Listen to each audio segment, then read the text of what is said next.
உலகையே திரும்பி பார்க்க வைத்த இந்தியா நினைத்ததெல்லாம் நடக்க போகுதாம்.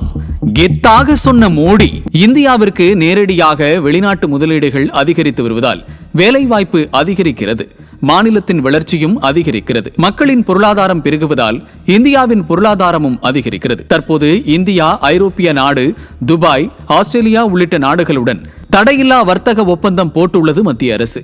இதன் மூலமாக ஏற்றுமதி இறக்குமதி அதிகரிப்பால் பொருட்களின் விலை குறைந்துள்ளது. இதனால் நுகர்வின் தேவை அதிகரித்துள்ளது. இது நாட்டின் பொருளாதாரத்தை உயர்த்தும் சூழலை உருவாக்கியுள்ளது. இந்தியா அடுத்த சில ஆண்டுகளில் உலக பொருளாதாரத்தில் முக்கிய பங்கு வகிக்க உள்ளது. டாப் 3 இடத்திற்கு செல்ல அனைத்து ஏற்பாடுகளும் இந்தியா வழிவகை செய்துள்ளது. பணவீக்கம் உலகளவில் பெரும் சவாலாக இருந்தாலும் இந்தியாவில் ரிசர்வ் வங்கி எடுத்த தகுந்த நாணய கொள்கை முடிவுகள் காரணமாக விலை உயர்வு பெருமளவில் கட்டுப்பாட்டில் வைக்கப்பட்டுள்ளது. இதனால் பொருளாதார செயல்பாடுகள் தொடர்ச்சியாக முன்னேறியுள்ளன. அரசு செலவுகள் வளர்ச்சி நோக்கில் திட்டமிட்டு செலுத்தப்பட்டுள்ளன. வருவாய் சூழல் அதிகரிப்பு மற்றும் செலவுகளின் கட்டுப்பாடு காரணமாக நிதிச்சுமை குறைக்கப்பட்டு பொருளாதார நிலைத்தன்மை உறுதி செய்யப்பட்டுள்ளது.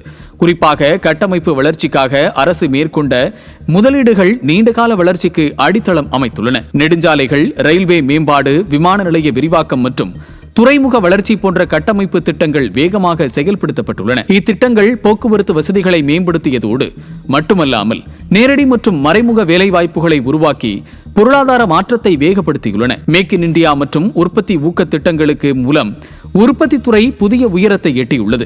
மின்னணு பொருட்கள், வாகனங்கள், மருந்துகள் மற்றும் பாதுகாப்பு துறைகளில் உற்பத்தி திறன் அதிகரித்து இந்தியா ஒரு உலகளாவிய உற்பத்தி மையமாக உருவெடுத்து வருகிறது. இதன் மூலம் ஏற்றுமதி வளர்ச்சியும் வேலைவாய்ப்பும் ஒருங்கிணைந்து உயர்ந்துள்ளன.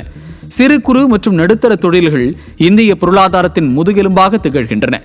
MSME துறைக்கு வழங்கப்பட்ட கடன் வசதிகள், டிஜிட்டல் ஆதரவு மற்றும் அரசின் பல்வேறு திட்டங்கள் மூலம் இந்த துறை மீண்டும் வேகமடைந்துள்ளது. விவசாய துறையிலும் நிலைத்தன்மை காணப்படுகிறது.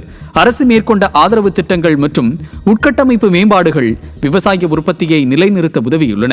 இதன் மூலம் கிராமப்புற வருமானம் மேம்பட்டு உள்நாட்டு தேவை வலுப்பெற்றுள்ளது. இந்திய பொருளாதாரம் இன்று சவால்களை தாண்டியும் நிலைத்தன்மையை நிரூபித்து வருகிறது. ரெசிலியன்ட், ஸ்ட்ராங் அண்ட் க்ரோயிங் என்பது வெறும் வாசகம் அல்ல, அது இன்றைய இந்திய பொருளாதாரத்தின் உண்மையான அடையாளமாக விளங்குகிறது.